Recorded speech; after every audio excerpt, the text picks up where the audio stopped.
Hello everyone, I am पूजा जैन और आप देख रहे हैं परचम classes. Indian historical figure series में आज हम अपने टॉपिक पर डिस्कशन करने वाले हैं बायोग्राफी ऑफ सरदार वल्लभ भाई पटेल। तो आज हमें काफ़ी कुछ सीखना है और काफ़ी कुछ सीखने को मिलेगा। आज हम बात करने वाले हैं आयरन मैन ऑफ इंडिया के बारे में, जिन्हें विस्मार्क ऑफ इंडिया भी कहा जाता है क्योंकि इन्होंने इंडियन पॉलिटी को यूनाइट करने का काम, हमारे देश के इंटीग्रेशन का काम किया है, इसलिए इन्हें लौह पुरुष के नाम से भी जाना जाता है। इन्हीं लौह पुरुष के नाम पर स्टैच्यू ऑफ यूनिटी आपको गुजरात में देखने को मिलेगी और सरदार वल्लभ भाई पटेल की बर्थ एनिवर्सरी को हम राष्ट्रीय एकता दिवस के रूप में आज भी अपने देश में सेलिब्रेट करते हैं और इस दिन की शुरुआत 2014 में प्राइम मिनिस्टर मोदी के द्वारा की गई थी। इसके अलावा अगर हम बात करें तो हमारे देश के पहले होम मिनिस्टर या गृह मंत्रालय संभालने वाले पहले व्यक्ति सरदार वल्लभ भाई पटेल रहे हैं और हमारे देश के पहले डिप्टी प्राइम मिनिस्टर भी सरदार वल्लभ भाई पटेल रहे हैं। आज हम देश के जो सबसे बड़े एग्जाम के बारे में बात करते हैं विच इज़ यूपीएससी एग्जाम। तो ऑल इंडिया जो सिविल सर्विसेज एग्जाम है, तो मॉडर्न सिविल सर्विस एग्जाम के फादर भी सरदार वल्लभ भाई पटेल हैं। इसलिए हमारे देश में इंडियन सिविल सर्विस डे हम 21 अप्रैल को सेलिब्रेट करते हैं, नेशनल सिविल सर्विसेज डे, क्योंकि सरदार वल्लभ भाई पटेल जी को ऑल इंडिया सर्विसेज का फाउंडर भी कहा जाता है। तो आज हम ऐसी पर्सनालिटी की बायोग्राफी को डिस्क्राइब करने वाले हैं। अब देखिएगा, आप सभी को पता है जब हमारा देश आज़ाद हो गया था तो उसके बाद बहुत बड़ा चैलेंज हमारे सामने था और वो चैलेंज क्या था? उस समय हमारे देश में 565 प्रिंसली स्टेट थी, मतलब राजा महाराजाओं का रूल था, राजा महाराजाओं की रियासतें थी। उन सबको इंटीग्रेट करके एक अखंड भारत, एक इंडिपेंडेंट इंडिया बनाने की जो जिम्मेदारी दी गई थी वो सरदार वल्लभ भाई पटेल जी के हाथों में ही दी गई थी। तो आज हमें उसी इंटीग्रेशन को समझना है। अब जम्मू एंड कश्मीर की जो कहानी वो हम कई बार समझ चुके हैं, कई बार हमने उस पर डिस्कशन किया है, सेपरेट वीडियो भी 370 पे जब हमने दिखाए थे, आपको बताए थे, वहाँ पर भी कश्मीर के इंटीग्रेशन के बारे में हमने चर्चा की है। इसलिए आज हम कश्मीर के मुद्दे को यहाँ पर डिस्कस नहीं करेंगे। मेन एजेंडा हमारा यहाँ पर जूनागढ़, जोधपुर, हैदराबाद और त्रिवाणकोट की जो रियासतें हैं उनकी इंटीग्रेशन पे हम चर्चा करेंगे। तो काफ़ी शानदार आप नोट्स यहाँ से प्रिपेयर कर सकते हैं। मैं पूरी की पूरी बायोग्राफी आपको सरदार वल्लभ भाई पटेल जी की यहाँ पर डिस्क्राइब करने वाली है। तो कॉपी पेन लेकर बैठिएगा। कॉपी पेन लेकर नहीं बैठे हैं कोई बात नहीं है, इसकी पीडीएफ आपको हमारी वेबसाइट पे मिल जाएगी, तो आप वेबसाइट से भी पीडीएफ ले सकते हैं। वीडियो को लास्ट तक देखना है। लास्ट में एक छोटा सा क्वेश्चन है जिसका आंसर आप हमें कमेंट सेक्शन में देंगे। साथ ही साथ ये भी बताएंगे कैसा लगा आपको आज का सेशन और आपको इस सेशन से कोई वैल्यू मिलती है, आपको लगता है कि ये जानकारी हमारे आने वाले एग्जाम में हमारी मदद कर सकती है, तो लोगों को शेयर करना नहीं भूलेंगे। सो स्टार्ट करते हैं बायोग्राफी ऑफ सरदार वल्लभ भाई पटेल।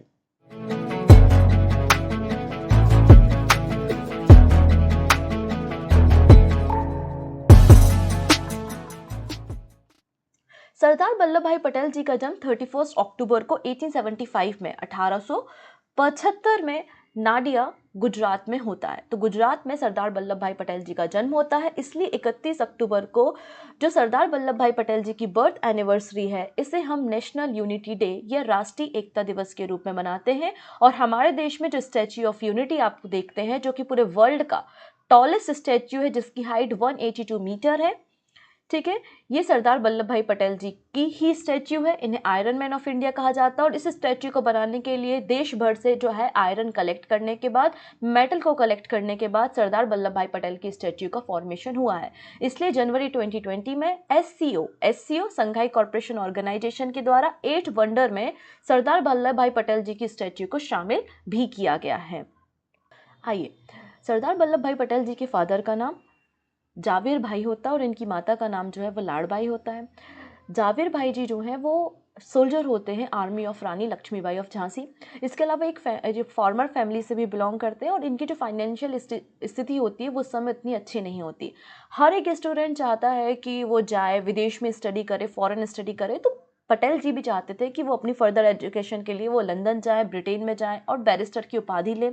बैरिस्टर मतलब लॉ की डिग्री लें, लेकिन इनिशियल लेवल पे ऐसा पॉसिबल नहीं हो पाया क्योंकि फाइनेंशियल स्थिति उतनी अच्छी नहीं थी। तो 1897 तक मैट्रिक की पढ़ाई इन्होंने भारत से की और उसके बाद लॉ की एजुकेशन करने के लिए वो इंग्लैंड चले जाते हैं। इंग्लैंड में लंदन में मिडिल टेम्पल इन जो कॉलेज है वहाँ पर एडमिशन लेते हैं और लॉ की स्टडी करते हैं। ये जो पूरा कोर्स होता है वो 36 मंथ का होता है, लेकिन केवल और केवल 30 महीने में 36 महीनों की पढ़ाई को कंप्लीट कर लेते हैं। क्योंकि बहुत ही शानदार, बहुत ही ब्रिलियंट माइंड के स्टूडेंट होते हैं पटेल जी, इसलिए 36 मंथ के कोर्स को वो 30 मंथ में ही कंप्लीट कर लेते हैं और उसके अलावा यूनिवर्सिटी में टॉप भी करते हैं और लॉ की डिग्री लेते हैं। 1913 में 1913 में अपने कोर्स को कंप्लीट करने के बाद पटेल जो हैं वो वापस भारत आते हैं, अहमदाबाद में सेटल होते हैं और अहमदाबाद में सेटल होने के बाद वकालत करना शुरू कर देते हैं और एक सक्सेसफुल बैरिस्टर बन जाते हैं। ठीक है, हालांकि इसके पहले भी आप देख रहे हैं तो भारत की स्थितियों से अवगत हैं कि भारत में क्या चल रहा है, किस तरीके से ब्रिटिश रूल भारत में है और भारत में कौन कौन सी समस्याएं चल रही हैं। लेकिन अभी पॉलिटिक्स में इतने ज़्यादा एक्टिव नहीं है। पॉलिटिक्स में एक्टिव कब होंगे? जब महात्मा गांधी जी से इनकी मुलाकात होती है। महात्मा गांधी जी की स्पीचेस को देखकर, उनके भाषण को सुनकर, उनके तौर तरीकों को देख के वो काफ़ी ज़्यादा इंस्पायर होते हैं और वो सोचते हैं कि ये व्यक्ति भी तो बैरिस्टर है, पढ़कर आया है, इतना एजुकेटेड व्यक्ति है और उसके बाद भी आप इस व्यक्ति की वेशभूषा को देखिए, एक साधारण सा व्यक्ति और जब वो बोलता है तो लोग उनको सुनते हैं। तो उससे वो बहुत ज़्यादा इंस्पायर होते हैं क्योंकि पटेल जी भी जो है वो बैरिस्टर है, लंदन से पढ़ के आए हैं, तो काफ़ी कुछ जो इन्फ्लुएंस है लंदन का है अभी उनके शरीर में, उनकी बॉडी लैंग्वेज में, कोट वोट पहनना, एवरीथिंग। लेकिन गांधी जी से बड़े इंस्पायर होते हैं और गांधी जी को अपना गुरु बना लेते हैं सरदार वल्लभ भाई पटेल। तो बिल्कुल गांधी जी को गुरु बना लेते हैं और इनकी मुलाकात गांधी जी से खेड़ा मूवमेंट में होती है, खेड़ा सत्याग्रह, जिसके ऊपर अभी हम चर्चा करने वाले हैं। ठीक है, तो वहां से गांधी जी के साथ जुड़ जाते हैं और उसके बाद आप देखेंगे गांधी जी के जितने भी मूवमेंट होते हैं, खेड़ा मूवमेंट के बाद आप देखेंगे क्विट इंडिया मूवमेंट हो या दांडी मार्च हो, असहयोग आंदोलन हो, सविनय अवज्ञा आंदोलन हो, कोई भी मूवमेंट हो गांधी जी का, सब में सरदार वल्लभ भाई पटेल जी ने बढ़ चढ़कर हिस्सा लिया है, जिसके कारण ये कई बार जेल भी गए हैं। और जहां तक जो इतिहासकार कहते हैं कि वो अपना गुरु तो गांधी जी को मानते ही थे, उनके साथ बहुत ज़्यादा कनेक्ट भी थे, बहुत ज़्यादा कनेक्ट भी थे। इसलिए गांधी जी जो पटेल जी को कह देते थे, पटेल जी आंख बंद करके उस बात पे भरोसा करते थे और उसी राह पर चल जाते थे। ऐसा बोला जाता है कि जब गांधी जी का असैसिनेशन हुआ नाथूराम गोडसे के द्वारा, जब गांधी जी को गोली मारी गई, हालांकि वो पहली घटना नहीं थी जब उन पर ट्राई किया गया, उनको मारने की कोशिश की गई, गांधी जी को मारने की कोशिश उससे पहले 6 बार भी की जा चुकी थी, लेकिन ये फाइनली यहाँ पर सक्सेसफुल नाथूराम गोडसे जी हो गए थे और गांधी जी की हत्या कर दी गई थी। तो गांधी जी की हत्या से पहले 1 घंटे पहले सरदार वल्लभ भाई पटेल और गांधी जी साथ में ही थे, दोनों के बीच में बातचीत हुई और फिर जब गांधी जी प्रार्थना करने के लिए गए उसके बाद उन पर गोली चला दी गई। तो इसका असर भी कहीं ना कहीं पटेल जी पर काफी ज्यादा हुआ। वो इस सोच में थे, वो इस बात को एक्सेप्ट ही नहीं कर पा रहे थे कि गांधी जी की हत्या कर दी गई, क्योंकि 1 घंटे पहले ही वो गांधी जी के साथ विचार विमर्श कर रहे थे, गांधी जी के साथ बैठे हुए थे और बात कर रहे थे। तो इस बात का भी गहरा झटका जो है वो पटेल जी को लगता है। और फिर 1950 में देखो, गांधी जी का असैसिनेशन जो है वो 1948 में किया जाता है और 2 साल बाद 1950 में हार्ट अटैक के कारण सरदार वल्लभ भाई पटेल जी का भी निधन हो जाता है। तो इसलिए गांधी जी से बहुत ज़्यादा इंस्पायर थे और गांधी जी को अपने गुरु मानते थे और उनके पद चिन्हों पे ही चला करते थे। एक और बहुत शानदार इंसिडेंट है जो थोड़ी देर बाद मैं आपको डिस्कस करने वाली हूँ। क्लियर है? आइए अब यहाँ से हम शुरू करते हैं सरदार वल्लभ भाई पटेल जी का रोल इंडियन फ्रीडम मूवमेंट में। इसके अलावा इंडियन नेशनल कांग्रेस के प्रेसिडेंट कब रहे हैं, कौन सी कमेटी को हेड किया है और क्या क्या काम किए हैं, एक एक करके हम सारी बातों को यहाँ पर डिस्कस करेंगे। इसके अलावा सरदार वल्लभ भाई पटेल ने इंडियन फ्रीडम मूवमेंट में तो पार्टिसिपेट डेफिनेटली किया है, लेकिन इन्होंने काफ़ी कुछ सोशल रिफॉर्म करने की भी कोशिश की है। सबसे पहले इन्होंने सबसे ज़्यादा जो काम किया है वो अल्कोहल कंजप्शन पे किया है, अगेंस्ट अल्कोहल कंजप्शन, शराबबंदी, शराब की दुकानों के सामने धरने देना। इसके अलावा अनटचेबिलिटी, हमारे देश में उस समय छुआछूत था और अनटचेबिलिटी पे इन्होंने काफी काम किया है। कास्ट डिस्क्रिमिनेशन और महिलाओं की भागीदारी, महिलाओं की मुक्ति, महिलाओं को भी एक स्टेटस दिया जाए समाज में, इसके लिए भी सरदार वल्लभ भाई पटेल जी के द्वारा काफी काम हमारे देश में किया गया है।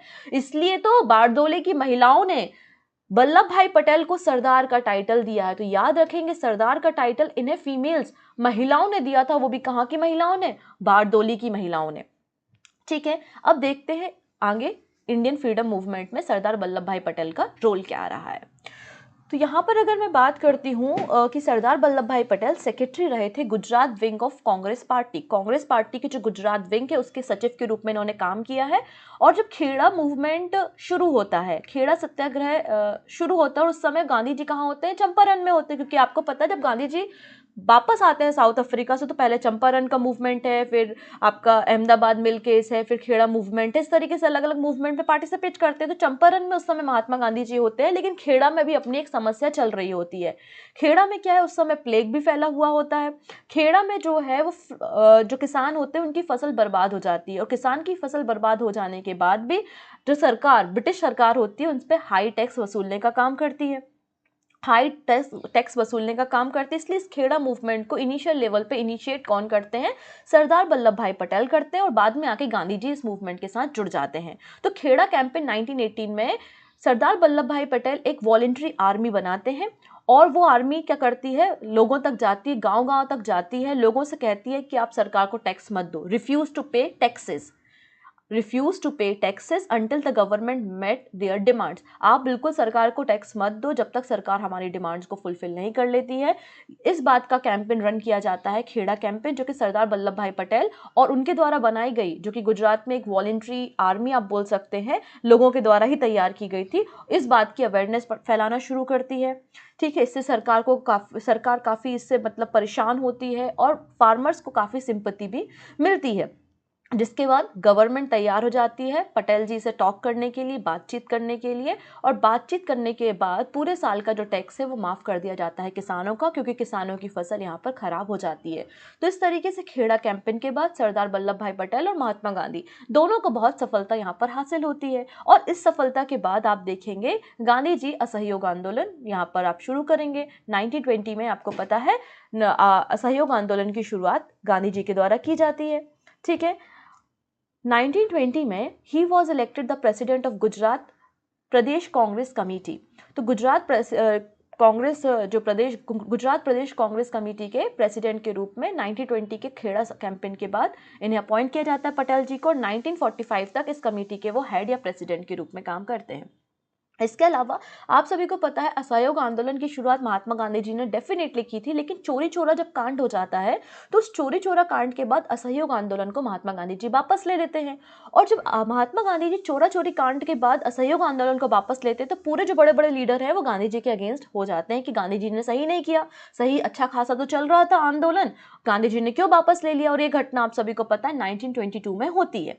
लेकिन सरदार वल्लभ भाई पटेल एक ऐसे लीडर होते हैं जो गांधी जी को सपोर्ट करते हैं कि बिल्कुल हम हिंसा नहीं करेंगे, हम अहिंसात्मक तरीके से ही सत्याग्रह करेंगे, हम कोई भी मूवमेंट चलाएंगे तो अहिंसात्मक तरीके से ही चलाएंगे। तो सरदार वल्लभ भाई पटेल गांधी जी को सपोर्ट करते हैं और कहते हैं कि गांधी जी ने बिल्कुल सही किया कि चोरा चोरी कांड के बाद असहयोग आंदोलन को वापस ले लिया। ठीक है, अब दूसरा बड़ा कैंपेन जो कि सरदार वल्लभ भाई पटेल जी के द्वारा रन किया जाता है वो होता है बारडोली सत्याग्रह। बारडोली सत्याग्रह 1928 में शुरू किया जाता है। ठीक है, 1928 में शुरू किया जाता है। अब ये शुरू क्यों किया जाता है, ये भी टैक्स रिलेटेड है, ये भी क्या है, मूवमेंट टैक्स से रिलेटेड ही मूवमेंट है। अब यहाँ पर देखिएगा फेमाइन आया हुआ है, अकाल पड़ा हुआ है गुजरात में, सूरत के आसपास।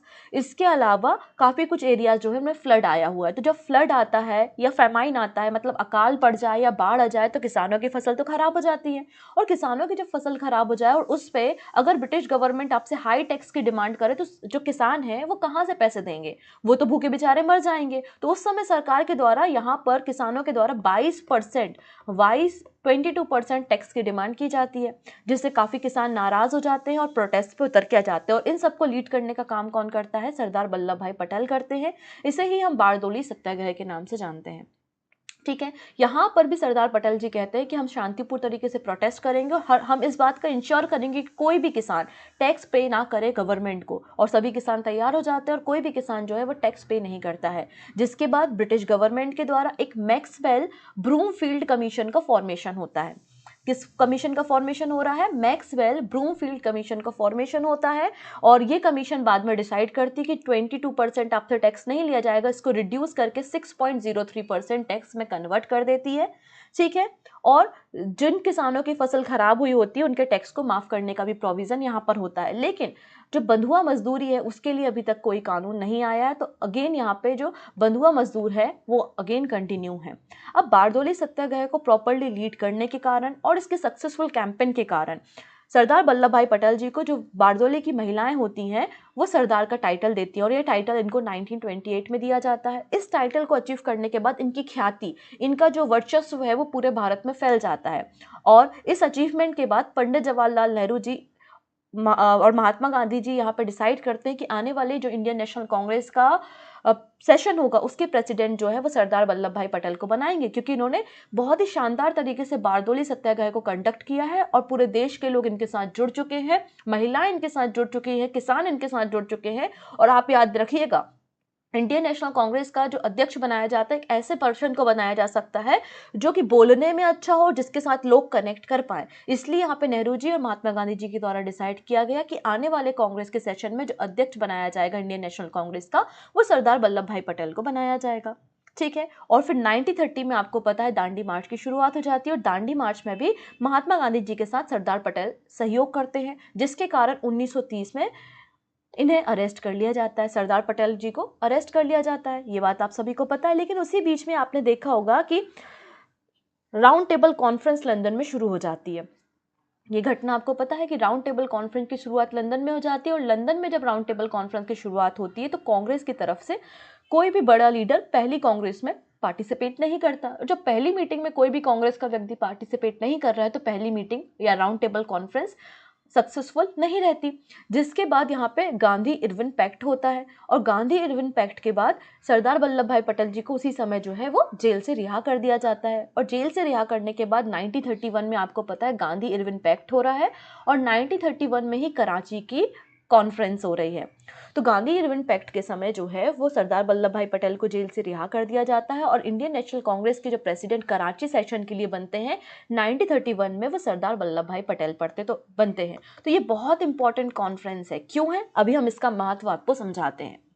तो अगर आपसे कभी पूछ लिया जाए कि सरदार वल्लभ भाई पटेल के द्वारा कौन से अधिवेशन की अध्यक्षता की गई थी, तो आप कहेंगे कि 1931 के कराची अधिवेशन की। हालांकि 1932 में वापस से सरदार वल्लभ भाई पटेल जी को अरेस्ट करके जेल में डाल दिया गया था। अब इस 1931 के कराची कॉन्फ्रेंस की खास बात क्या थी? इस कराची कॉन्फ्रेंस पे पहली बार फंडामेंटल राइट्स के बारे में बात हो रही है, लोगों के मौलिक अधिकारों के बारे में बात हो रही है, माइनॉरिटीज के अधिकारों की बात हो रही है, ट्राइबल्स के अधिकारों की बात हो रही है। और इस सेशन को लीड कौन कर रहे हैं? सरदार वल्लभ भाई पटेल कर रहे हैं। यहाँ पर मिनिमम वेजेस, जो मिनिमम भत्ता होता है ना, वेजेस डिसाइड करने की बात हो रही है कि किसानों के लिए, वर्कर्स के लिए मिनिमम वेजेस डिसाइड किए जाएं, अनटचेबिलिटी को खत्म किया जाए, माइनॉरिटी के हकों की बात की जा रही है। इसलिए आने वाले समय में जो अलग अलग कमेटी बनती है फंडामेंटल राइट को लेके, माइनॉरिटी के राइट को लेके, ट्राइबल राइट को लेके, तो उन सभी कमेटीज के हेड जो है वो सरदार वल्लभ भाई पटेल को बनाया जाता है।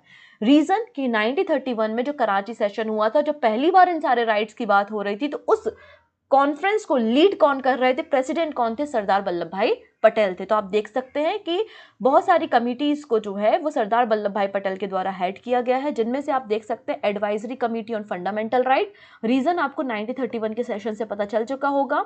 Committee on minority and tribal and the excluded area, इसके हेड भी कौन थे? सरदार वल्लभ भाई पटेल थे। और प्रोविंशियल कॉन्स्टिट्यूशन कमेटी, इसके भी हेड सरदार वल्लभ भाई पटेल थे। अभी हम इस तीसरे नंबर की कमेटी पर डिस्कशन करने वाले हैं। इतनी कहानी आपको समझ में आई? ठीक है। अब इसके बाद गांधी जी कुछ समय तक जेल में रहते हैं, फिर जेल से रिहा होकर जब गांधी जी आते हैं, और उसके बाद वो देश में क्विट इंडिया मूवमेंट, मतलब भारत छोड़ो आंदोलन की शुरुआत 1942 में करते हैं।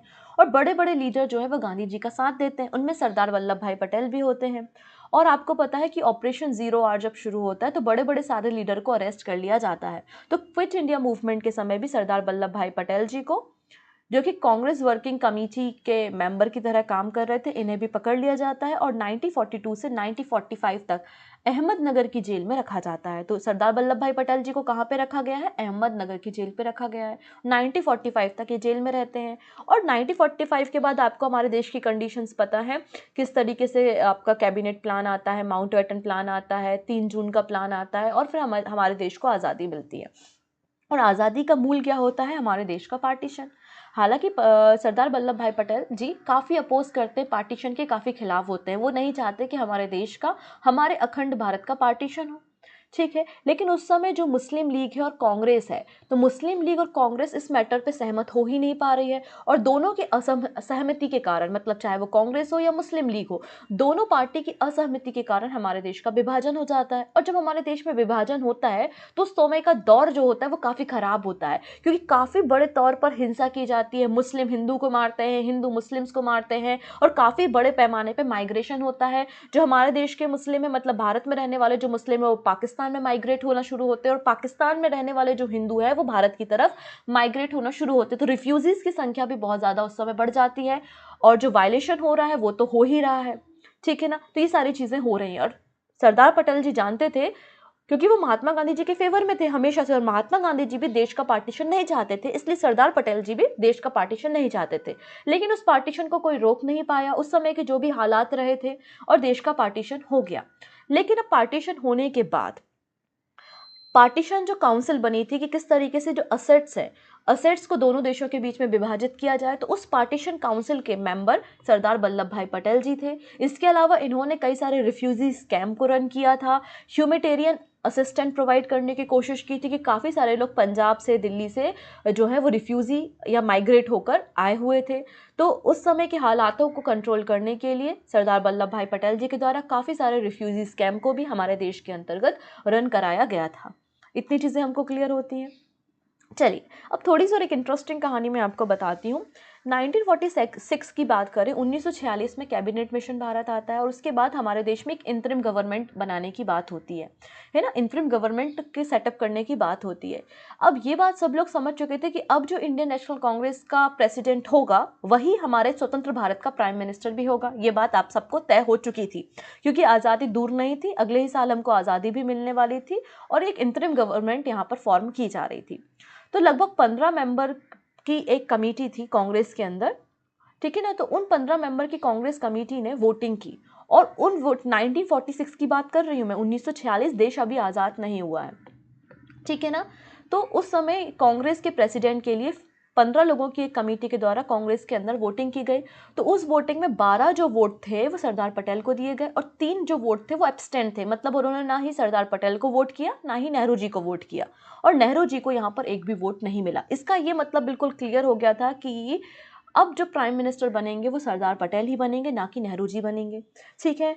लेकिन उसी समय क्या होता है कि सरदार वल्लभ भाई पटेल जी को एक लेटर आता है और वो लेटर गांधी जी के द्वारा लिखा जाता है और गांधी जी सरदार वल्लभ भाई पटेल जी को कहते हैं कि अभी आपकी जिम्मेदारी प्राइम मिनिस्टर बनने की नहीं है, आप प्राइम मिनिस्टर का पद छोड़ दीजिए और नेहरू को प्राइम मिनिस्टर बनने दीजिए, क्योंकि अभी हमारा देश जिस दौर से गुजर रहा है कि पार्टीशन की बात चल रही है, हमारे देश में इतनी हिंसा हो रही है, हिंदू मुस्लिम दंगे इतने ज़्यादा बढ़ते जा रहे हैं, तो आपको अभी इन सारी चीज़ों को रेगुलेट करने की ज़रूरत है। तो प्राइम मिनिस्टर से ज़्यादा ऊंची पोजीशन जो है अभी एक होम मिनिस्टर की है। आपको हमारे देश के जो प्रिंसली स्टेट है उनको इंटीग्रेट करना है और एक स्वतंत्र भारत, एक इंडिपेंडेंट इंडिया को विकसित करना है, और ऐसा काम केवल और केवल सरदार वल्लभ भाई पटेल ही कर सकते हैं। ये बात सभी लोग जानते थे, इसलिए तो इन्हें आयरन मैन ऑफ इंडिया कहा जाता है। तो बिल्कुल ही क्वेश्चन नहीं करते हैं, कोई क्वेश्चन आंसर नहीं, बिल्कुल गांधी जी के लेटर को चुपचाप मान लेते हैं और प्राइम मिनिस्टर बनने से इनकार कर देते हैं, उस पद से अपने नॉमिनेशन को वापस ले लेते हैं। इसलिए सरदार वल्लभ भाई पटेल हमारे देश के पहले डिप्टी मिनिस्टर और हमारे देश के पहले होम मिनिस्टर के पद पर पहुंचते हैं।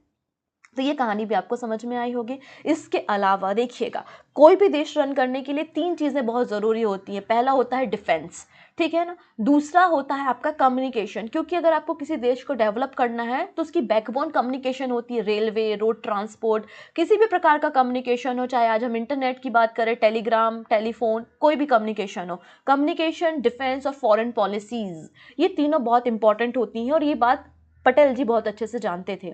इसलिए होम मिनिस्ट्री के साथ साथ इन्हें state department and the information and broadcasting ministry भी दी गई थी। तो हमारे देश के पहले डिप्टी प्राइम मिनिस्टर भी थे, इसके अलावा हमारे देश के पहले होम मिनिस्टर भी थे, इसके अलावा इन्हें चार्ज दिया गया था state department and the information and broadcasting minister का, ठीक है। अब इनको टारगेट दिया गया कि हमारा देश तो आज़ाद हो गया है, लेकिन आज़ादी के बाद भी क्या कंप्लीट आज़ादी है? तो आंसर है नो।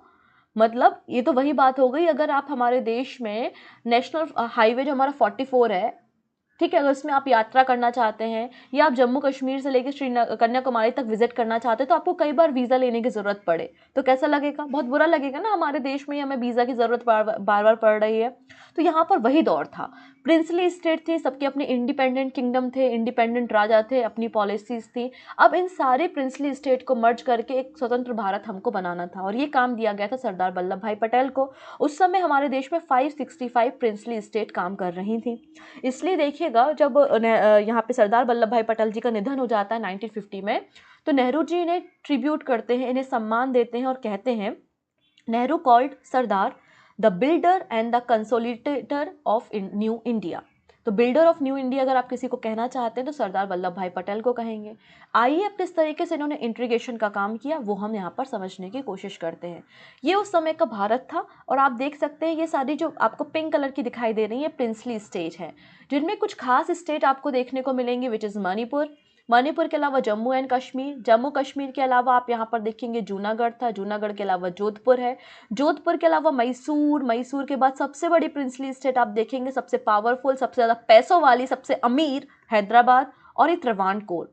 तो ये कुछ प्रिंसली स्टेट आपको दिख रही है और यहाँ पर मध्य भारत में आपको देखने को मिलेगा भोपाल।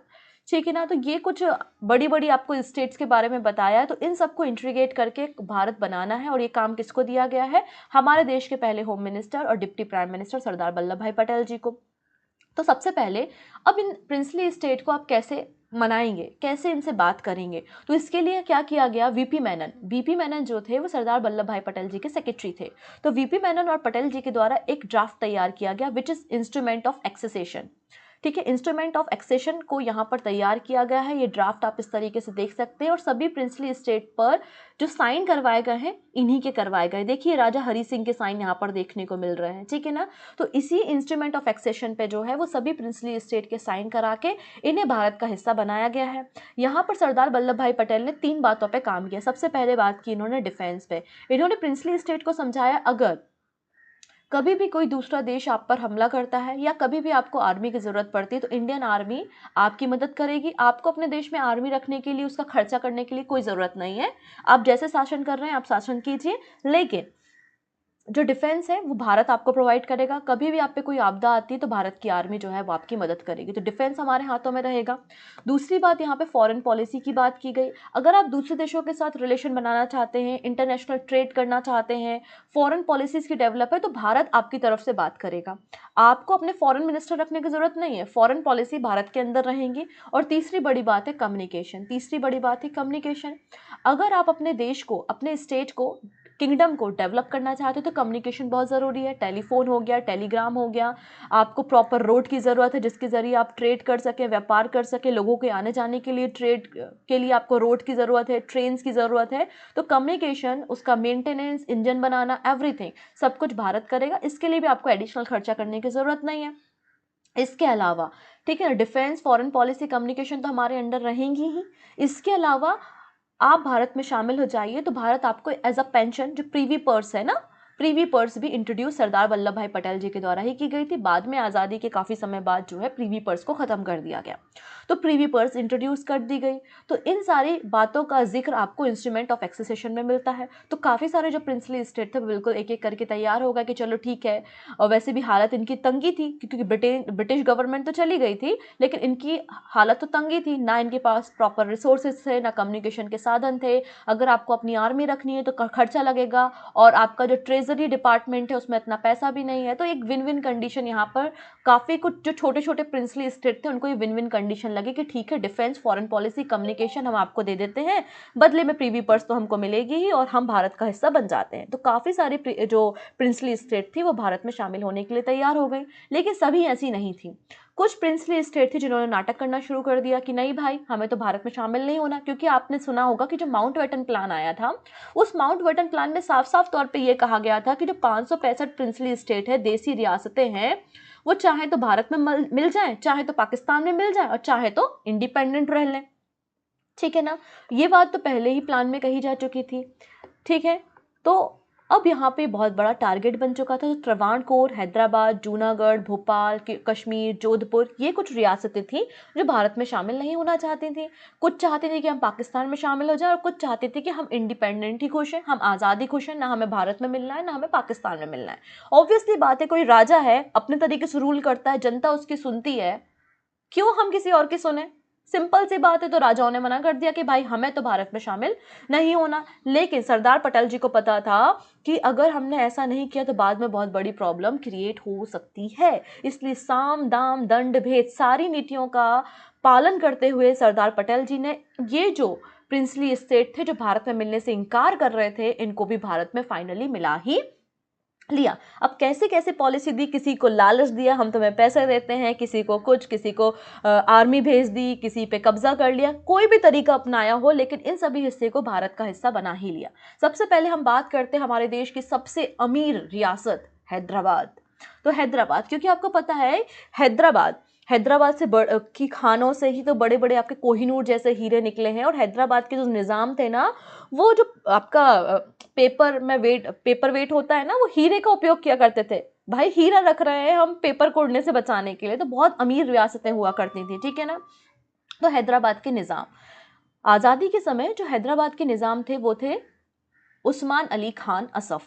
और यहाँ पर हैदराबाद जो है उसमें मेजॉरिटी जो थे वो हिंदू थे, ये बात हमको पता है। जो माइनॉरिटी थे तो वो मुस्लिम थे, ठीक है, लेकिन जो रूलर था वो हैदराबाद का निज़ाम था जो कि मुस्लिम था और जो फेवर में था पाकिस्तान के। ऐसी जानकारी मिलती है कि हैदराबाद के निज़ाम के द्वारा 20 करोड़ रुपए की फाइनेंशियल मदद जो है वो पाकिस्तान को भी भेजी गई थी। और इस बात का पता सरदार वल्लभ भाई पटेल को भी चल गया था। तो उस्मान अली खान जो है वो एक इंडिपेंडेंट स्टेट चाहते थे, मतलब जो प्रिंसली स्टेट ऑफ हैदराबाद है वो भारत का हिस्सा नहीं बनाना चाहते थे, वो इंडिपेंडेंट रहना चाहते थे, ठीक है। इतनी चीज़ें क्लियर है। लेकिन इनका झुकाव जो था वो पाकिस्तान की तरफ था। 20 करोड़ रुपए का फाइनेंशियल असिस्टेंट जो है वो पाकिस्तान को इन्होंने ऑलरेडी प्रोवाइड किया था। इसके अलावा इतना ही नहीं, हैदराबाद की अपनी खुद की एक छोटी सी आर्मी थी जो वहाँ के रज़ाकारों के द्वारा रन की जाती थी। रज़ाकार वो लोग थे, अगर कोई भी यहाँ पर बैठा हुआ व्यक्ति बात करता था कि हमें इंडिया में मिलना है तो रज़ाकार उसको मार देते थे, रज़ाकार उसको मार ही देते थे। इसके अलावा रज़ाकारों ने हद तो जब कर दी कि जब हैदराबाद से कोई भी ट्रेन गुजरती थी ना तो उस ट्रेन को लूटने का काम भी रज़ाकारों के द्वारा शुरू कर दिया गया। तो काफ़ी कुछ विद्रोह का मामला यहाँ हैदराबाद में हुआ और पूरे देश में भी आवाज़ उठने लगी कि यार हैदराबाद में क्या हो रहा है, जो हिंदू हैं उनके साथ तो एट्रोसिटी किया जा रहा है रज़ाकारों के द्वारा। तो यहाँ पर सरदार वल्लभ भाई पटेल को कहा गया कि आप भाई कुछ तो करो, ऐसा तो नहीं चलेगा। इसके अलावा यहाँ तक मामला तो फिर भी चल ही रहा था, फिर हैदराबाद के निज़ाम ने और ज़्यादा अति करना शुरू कर दी। इन्होंने हैदराबाद के निज़ाम ने हैदराबाद को कॉमनवेल्थ में शामिल होने की बात कही, कॉमनवेल्थ में शामिल करने की बात कही गई। तो उस समय जो इटली की सरकार थी, इटली की सरकार ने कहा कि भाई आप किस देश के हिस्से हो, हम देशों को कॉमनवेल्थ में शामिल करते, किसी एक अकेली प्रिंसली स्टेट को नहीं, है ना। तो यहाँ पर अकेला एक इंडिपेंडेंट स्टेट का दर्जा देने से कॉमनवेल्थ ने मना कर दिया। हालांकि हैदराबाद के निज़ाम ने पूरी कोशिश की थी कि इन्हें कॉमनवेल्थ में स्टेटस मिले, लेकिन कॉमनवेल्थ में उन्हें स्टेटस नहीं मिला। इसके अलावा गोवा, आप देखेंगे गोवा उस समय पोर्चुगल्स के अंदर था, गोवा जो था वो पोर्चुगल के अंदर था। और गोवा से हैदराबाद, अगर हैदराबाद के निज़ाम गोवा को खरीद लेते हैं तो गोवा में अपने पोर्ट्स को डेवलप करेंगे और उसके बाद इंटरनेशनल ट्रेड यहाँ से कर सकते हैं। तो उन्होंने पोर्चुगल्स के साथ, यूरोपियन यूनियन के साथ टाई अप करने की कोशिश की कि गोवा को उन्हें बेच दिया जाए जिससे वो वहाँ पे पोर्ट्स वगैरह डेवलप कर सके। और यूरोपियन यूनियन के द्वारा इस बात को भी डिनाई कर दिया गया, इस बात को भी यहाँ पर डिनाई कर दिया गया। और इन सारी बातों का भनक सरदार वल्लभ भाई पटेल जी को थी। और जब एट्रोसिटी ज़्यादा बढ़ने लगी, एट्रोसिटी जब बहुत ज़्यादा बढ़ने लगी तो ऑपरेशन पोलो इनिशिएट किया गया, ऑपरेशन पोलो इनिशिएट किया गया, ऑपरेशन पोलो। तो ऑपरेशन पोलो याद रखेंगे, ऑपरेशन पोलो इनिशिएट सरदार वल्लभ भाई पटेल जी के द्वारा किया गया। ये ऑपरेशन 13 से लेकर 17 सितंबर तक चला 1948 में, जिसके बाद हैदराबाद के रज़ाकारों की काफ़ी हत्या की गई, लगभग 1000 रज़ाकार मारे गए और 66 कुछ आर्मी पर्सनल्स भी हमारे देश के मारे गए, काफ़ी हिंसा हुई। लेकिन कई बार देश की बिल्डिंग के लिए आपको कई बार हिंसा करनी पड़ जाती है। अगर कोई साम दाम से नहीं मान रहा है तो उसे दंड देना भी ज़रूरी होता है, क्योंकि यहाँ पर अगर आप समझ के रखिए कि ये हमारा भारत और भारत के बीच में एक ऐसा स्टेट है जो कि हमारे पड़ोसी स्टेट को फेवर करता है, और वो भी एक ऐसा पड़ोसी स्टेट जिससे भारत की अच्छे संबंध नहीं है। तो भविष्य में अगर हैदराबाद पाकिस्तान में शामिल हो जाता या पाकिस्तान में शामिल होने की जिद करता तो भविष्य में जो है ये भारत के लिए बहुत बड़ा खतरा बन सकता था, और ये बात सरदार वल्लभ भाई पटेल जानते थे। इसलिए ऑपरेशन पोलो यहाँ पर इनिशिएट किया गया और इंस्ट्रूमेंट ऑफ एक्सेशन पे साइन करा लिए गए और हैदराबाद की जो रियासत है उसको भारत का हिस्सा बना लिया गया। तो ऑपरेशन पोलो आपको याद रखना है। ऑपरेशन पोलो के बाद हम बात करेंगे जोधपुर रियासत के बारे में, ठीक है ना।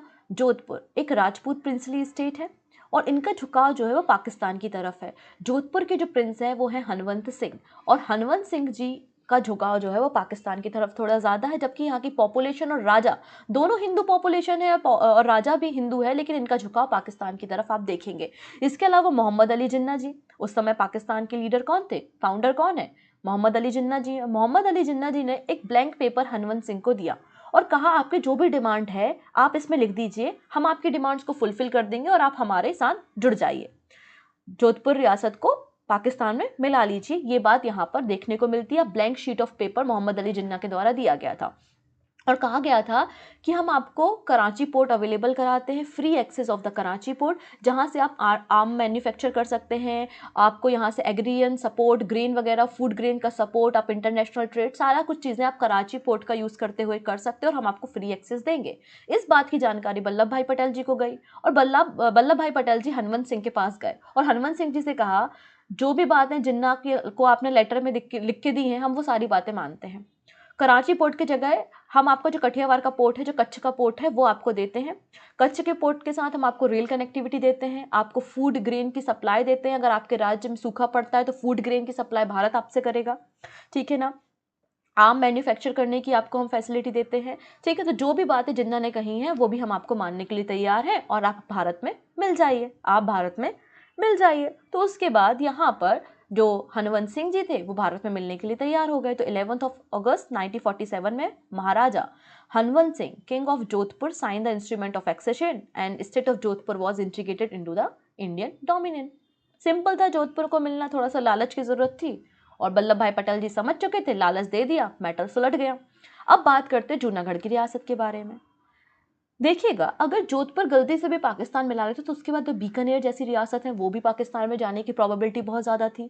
उसी प्रकार अगर हम जूनागढ़ की बात करते हैं तो जूनागढ़ की रियासत अगर आप देखेंगे तो यहाँ पे नवाब मोहम्मद महावत खान जी थर्ड, किसका रूल था, नवाब मोहम्मद महावत खान जी थर्ड का रूल जूनागढ़ रियासत में था। और इनका कहना था कि वो सी के ज़रिए पाकिस्तान से जुड़े हुए हैं। इनका क्या कहना है कि हम सी के ज़रिए जो है वो पाकिस्तान से जूनागढ़ रियासत जुड़ी हुई है और हम पाकिस्तान में मिलना चाहते हैं। और इन्होंने बिल्कुल अपना शब्द दे दिए, अपने वर्ड्स को कह दिया कि हम तो पाकिस्तान में मिलना चाहते हैं और हमको इंडिया में नहीं मिलना। हालांकि माउंटबेटन, सरदार वल्लभ भाई पटेल ने माउंटबेटन को कहा कि आप जाके जूनागढ़ की रियासत से बात करो और जूनागढ़ को कहो कि वो हमसे मिले। तो माउंटबेटन की बातों को भी मना कर दिया इन्होंने और कहा नहीं, हमें तो पाकिस्तान में ही मिलना है, मैटर क्लोज, हमें तो पाकिस्तान में ही मिलना है। लेकिन जूनागढ़ में बहुत ज़्यादा पॉपुलेशन जो है वो हिंदू की है, लगभग 80% जो है वो आपको हिंदू यहाँ जूनागढ़ रियासत में देखने को मिलेंगे।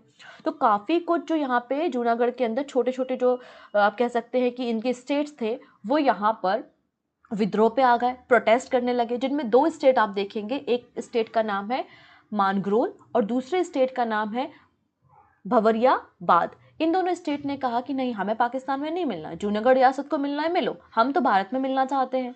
और जब इन्होंने इस बात की घोषणा की तो जूनागढ़ के रियासतदार ने क्या किया, इन पे आर्मी भेज दी, मतलब इनके पास जो आर्मी थी, जो अपनी सेना थी, वो इन स्टेट पे भेज दी और इन स्टेट ने भारत से मदद मांगी कि हम तो भारत में मिलना चाहते हैं, देखो ये हमें मिलने से रोक रहे हैं और हमारे ऊपर आर्मी भी चढ़ा दी है। तब भारत ने डिसाइड किया कि हम अपनी आर्मी को भेजेंगे और इन दोनों एरियाज़ को तो भारत में मिलाएंगे। तो ये दोनों एरिया तो भारत में मिल गए और भारत की आर्मी को यहाँ पर डिप्लॉय कर दिया गया। और आर्मी को डिप्लॉय करने के बाद जूनागढ़ को चारों तरफ से घेर लिया गया। जो फ्यूल की सप्लाई है या फूड की सप्लाई है, ग्रेन सप्लाई है, सारा ट्रांसपोर्ट कनेक्टिविटी सबको शट डाउन कर दिया गया, सबको काट दिया गया। और जब इस सब चीज़ें नवाब ऑफ जूनागढ़ ने देखी तो नवाब ऑफ जूनागढ़ जो थे वो भाग गए, उनकी पूरी फैमिली के साथ वो पाकिस्तान चले गए, उनकी पूरी फैमिली के साथ वो पाकिस्तान चले गए। और पाकिस्तान जाने के साथ साथ जो पूरी स्टेट की ट्रेजरी थी, स्टेट के पास जितना भी पैसा था, धन संपदा, हीरे जवाहरात, सब कुछ ले गए। और जब किसी राज्य के पास पैसा ही नहीं है तो उसकी इकोनॉमी कैसे रन होगी, नहीं हो सकती। तो इकोनॉमी कोलैप्स कर गई, इकोनॉमी क्या हो गई, कोलैप्स कर गई, ठीक है ना। और बहुत आक्रोश, बहुत अशांति जूनागढ़ में फैल गई और जूनागढ़ पे कब्जा किसने कर लिया, भारत ने। और ऐसे ही कब्जा नहीं किया, उसके बाद भारत ने यहाँ पर जनमत संग्रह कराया। उस समय दीवान ऑफ जूनागढ़ कौन थे, sir Shah Nawaz Bhutto, father of the famous Zulfikar Ali Bhutto, ठीक है। तो इनके फादर वहाँ पे दीवान थे और यहाँ पर उन्होंने इंटरवीन किया और कहा कि हम यहाँ पर जो है वो प्लेबीसाइट कराएंगे। और प्लेबीसाइट फरवरी 1948 में किया गया। 99% जो वोट है वो इंडिया के फेवर में पड़े और जूनागढ़ रियासत फाइनली इंडिया का हिस्सा बन जाती है, ठीक है। इतनी चीज़ें तो जूनागढ़ भी भारत का हिस्सा हो गई, जोधपुर भी हो गई और हैदराबाद भी हो गई। अब बात कर लेते हैं इस त्रावणकोर के बारे में। ये देखिएगा, साउथ इंडिया की एक रियासत है जिसका नाम है त्रावणकोर। त्रावणकोर की जो रियासत है, एक तो पहली चीज़ इसकी बाउंड्री आप देख सकते हैं कि किस तरीके से पूरा आपका कोस्टल बाउंड्री है। कोस्टल बाउंड्री जब किसी स्टेट की होती है तो वो इंटरनेशनल ट्रेड करना या फिर समुद्र के जरिए व्यापार करना काफ़ी आसान हो जाता है, पहली चीज़। दूसरी बात ये है केरला का रीजन, और यहाँ पर मोनोजाइट जो मिनरल है वो है। मोनोजाइट जो मिनरल होता है ना, उसके जरिए थोरियम बनाया जाता है, और थोरियम का यूज़ जो है वो नाभिकीय हथियार बनाने में, न्यूक्लियर पावर को, न्यूक्लियर वेपन को तैयार करने में किया जाता है। इस बात की भनक यूके को थी, यूके जानता था। तो यूके ने क्या लालच दिया त्रावणकोर के राजा को, त्रावणकोर के दीवान को लालच दिया गया कि सुनो, तुम भारत में शामिल होने की जरूरत नहीं है, तुम एक इंडिपेंडेंट स्टेट रहो और हम तुम्हारी मदद करेंगे, तुम हमारे साथ व्यापार करो। क्योंकि यूके जानता था कि इसके पास मोनोजाइट है और इस मोनोजाइट का यूज हम करेंगे, इस मोनोजाइट का यूज हम कर सकते हैं, ठीक है। तो अपने पर्सनल लालच के लिए यूके त्रावणकोर को सपोर्ट कर रहा था, और ये बात त्रावणकोर के दीवान को समझ में नहीं आ रही थी। त्रावणकोर के दीवान कौन थे? सर सीपी रामास्वामी अय्यर थे, ठीक है। इन्होंने मना कर दिया कि हम एक इंडिपेंडेंट स्टेट रहना चाहते हैं, भारत में शामिल नहीं होना चाहते हैं, ठीक है। और केरला में भी कई सारे मूवमेंट चल रहे थे, तो केरला की जो सोशलिस्ट पार्टी थी वो तो भारत में शामिल होना चाहती थी। तो कुछ पर्सन्स के द्वारा एसोसिनेशन करने का, केरला के दीवान को मारने का प्लान बनाया गया। हालांकि केरला के दीवान मरे नहीं, एक प्लान बनाया गया, लेकिन वो उससे बच गए। और उसके बाद उन्हें समझ में आ गया अगर हमें यूके इतना दूर है, भारत में रहना है, तो भारत के साथ तो जुड़ना ही पड़ेगा। तो यहाँ पे फाइनली फिर वो पीछे हट जाते हैं और 30 जुलाई 1947 को त्रावणकोर जो है वो भारत का हिस्सा बन जाता है। इस तरीके से त्रावणकोर भी भारत का हिस्सा बन गया। कश्मीर की कहानी मैं आपको नहीं सिखाऊंगी, आप उसके लिए सेपरेट वीडियो हमारा बर्निंग इशू में देख लेना, ठीक है। तो इस तरीके से अलग अलग तरीके से इंटीग्रेशन करने का काम सरदार वल्लभ भाई पटेल जी के द्वारा किया गया। इसके अलावा सरदार वल्लभ भाई पटेल भारत को जो है वो आत्मनिर्भर बनाना चाहते थे कि बहुत सारे स्टार्टअप्स हों, बहुत सारी इंडस्ट्रीज जो है वो भारत में आए, जिससे भारत के लोगों को रोजगार भी मिल सके। इसलिए पटेल जी के गाइडेंस के बाद, क्योंकि भारत एक कृषि प्रधान देश है, जितना कृषि प्रधान देश है उतना ही मिल्क का प्रोडक्शन भी भारत में हो रहा है, डेयरी प्रोडक्शन भी भारत में हो रहा है, और डेयरी प्रोडक्शन के लिए जो उस समय मोनोपोली थी उसे भी खत्म करना था। इसलिए सरदार वल्लभ भाई पटेल जी के द्वारा गुजरात में Kaira district cooperative milk producer union की स्थापना की गई, जो बाद में जाके Amul Anand milk union limited बनता है। आनंद किसी व्यक्ति का नाम नहीं, आनंद एक जगह का नाम है जो कि गुजरात में है। तो इसकी स्थापना करने का क्रेडिट भी सरदार वल्लभ भाई पटेल को दिया जाता है। इसके अलावा आज हम अपने देश में जो सोमनाथ मंदिर देखते हैं, सोमनाथ मंदिर को कई बार लूटा गया है, कई बार उस पर हमले किए गए हैं, और सोमनाथ मंदिर को रिबिल्ड कराने का काम भी सरदार वल्लभ भाई पटेल जी के द्वारा किया गया है। मतलब आप सरदार वल्लभ भाई पटेल को देखोगे तो एक तरफ ये सोशल रिफॉर्म कर रहे हैं, दूसरी तरफ इकोनॉमिक आइडिया देख रहे हैं, और तीसरी तरफ जो है वो रिलीजियस वैल्यू भी हैं। तो सब तरीके से एक कंप्लीट मैन जो है वो सरदार वल्लभ भाई पटेल हैं। इसलिए गवर्नमेंट ऑफ इंडिया के द्वारा 1991 में सरदार वल्लभ भाई पटेल को हमारे देश का जो हाईएस्ट सम्मान है, भारत रत्न, वो भी दिया गया है, ठीक है। सरदार वल्लभ भाई पटेल जी का निधन जो है वो हार्ट अटैक से 15 दिसंबर 1950 को बॉम्बे में हो जाता है, और मरणोपरांत जो है सरदार वल्लभ भाई पटेल को 1991 में भारत का सर्वोच्च सम्मान भारत रत्न 1991 में दिया जाता है, ठीक है। तो ये थी कहानी सरदार वल्लभ भाई पटेल जी की, जिनको इंडिया का बिस्मार्क भी कहा जाता है, इन्हें father of modern civil services भी कहा जाता है। हमारे देश के पहले होम मिनिस्टर और deputy prime minister, iron man of India रहे हैं। तो ये पूरी कहानी आई थिंक आपको समझ में आई होगी, क्या कंट्रीब्यूशन देश की अखंडता को बनाए रखने के लिए सरदार वल्लभ भाई पटेल जी के द्वारा दिया गया है। अंत में बात कर लेते एक छोटे से क्वेश्चन के बारे में, which operation was carried out by the Sardar Patel to mark Hyderabad state as a part of Indian republic. कौन सा ऑपरेशन सरदार पटेल जी के द्वारा चलाया गया था?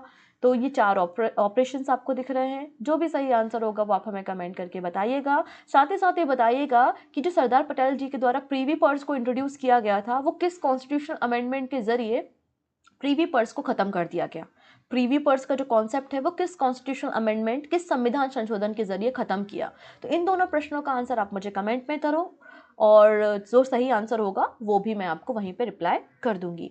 ऐसे ही कुछ नए हिस्टोरिकल फिगर की बायोग्राफी को जानने के लिए जुड़े रहिए परचम क्लासेस के साथ। मिलते हैं नेक्स्ट वीडियो में ऐसे ही कुछ नए हीरोज़ की कहानी को लेकर। तब तक अपना ध्यान रखेंगे। Take care and bye bye.